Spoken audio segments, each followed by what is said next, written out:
राजस्थान में शिक्षा मंत्री हैं मदन दिलावर। आए दिन आते हैं उनके विवादित बयान, इसलिए उस पर फिर छिड़ जाती है बहस। कांग्रेस पार्टी हो चाहे शिक्षकों के संगठन हो, वे इसकी करते हैं निंदा और उस पर फिर उठाते हैं ऐतराज़। इसी प्रकार का एक बयान अब दोबारा फिर सामने आया है। नीम का थाना में एक स्कूल भवन के लोकार्पण कार्यक्रम में शिक्षा मंत्री मदन दिलावर पहुंचते हैं।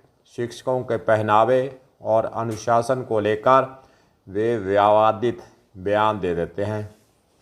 राजस्थान के शिक्षा मंत्री मदन दिलावर ने शिक्षकों के पहनावे और अनुशासन को लेकर फिर दिया है विवादित बयान। नीम का थाना में आयोजित कार्यक्रम था, उसके अंदर कई शिक्षिकाएं स्कूलों में अनुचित पहनावे के साथ आते हैं, जिससे बच्चों पर गलत प्रभाव पड़ता है। उन्होंने कहा कि कई महिला टीचर ऐसे कपड़े पहनती हैं कि पूरा शरीर ही दिखता है, इससे बच्चों पर अच्छे संस्कार नहीं मिल पाते हैं।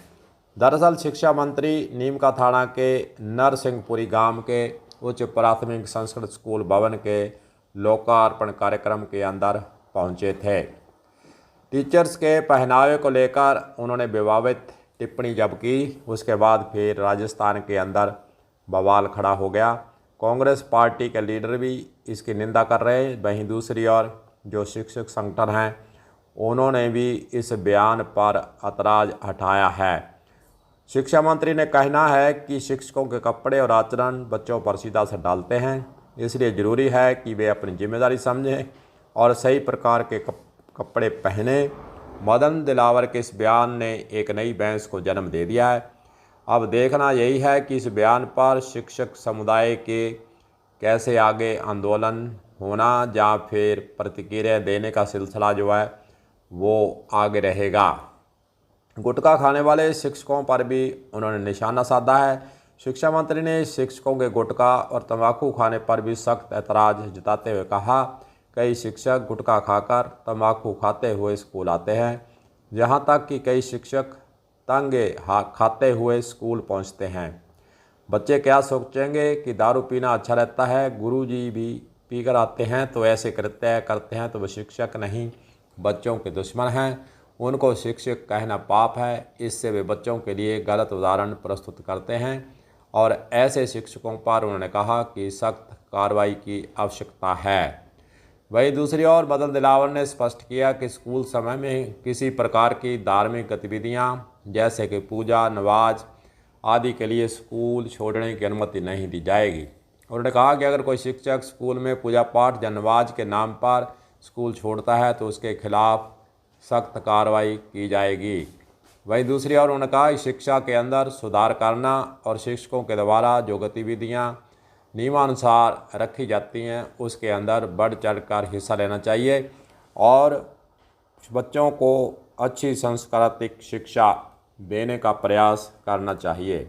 शिक्षा मंत्री इस प्रकार के बयान देकर विद्यालयों के अंदर सुधार करने की बात कह रहे हैं, लेकिन शिक्षा मंत्री को दूसरा पक्ष भी देखना चाहिए।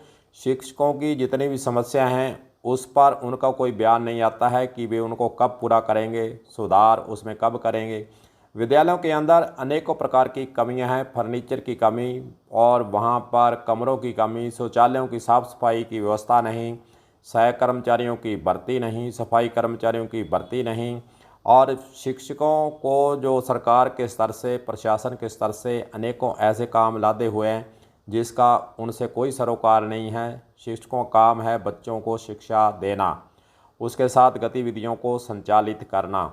आंकड़ों के जाल में शिक्षकों को ऐसा उलझा रखा है, कई तरह की सूचनाएं प्रशासन और शिक्षा विभाग बार बार मांगता है, उससे शिक्षक भी परेशान होते हैं। संगठनों ने कई बार मांग की है कि जो जिला प्रशासन के द्वारा अनेकों ऐसे काम थोपे हुए हैं, खास रूप से जो बूथ लेवल अधिकारी का काम शिक्षकों को सौंपा गया है, वो 80 से 85% शिक्षकों को बूथ लेवल अधिकारी नियुक्त किया गया है, जबकि गांवों के अंदर शहरों के अंदर अनेकों ऐसे कार्यालय हैं, उनके कर्मचारी उपलब्ध हैं लेकिन वे पहुंच वाले हैं, इसलिए उनको बूथ लेवल अधिकारी नियुक्त नहीं किया जाता और शिक्षकों को बूथ लेवल अधिकारी नियुक्त कर एक तरह से जो शिक्षा ग्रहण करने के लिए बच्चों को अवसर पैदा होते हैं उसके अंदर व्यवधान उत्पन्न होता है।